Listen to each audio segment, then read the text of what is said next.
Kaden can send you the pictures. Or did you want to take pictures?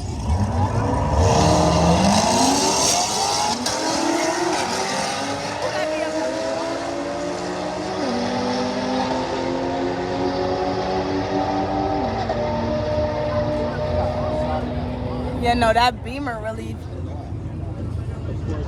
That is a nice car. I ran out of storage.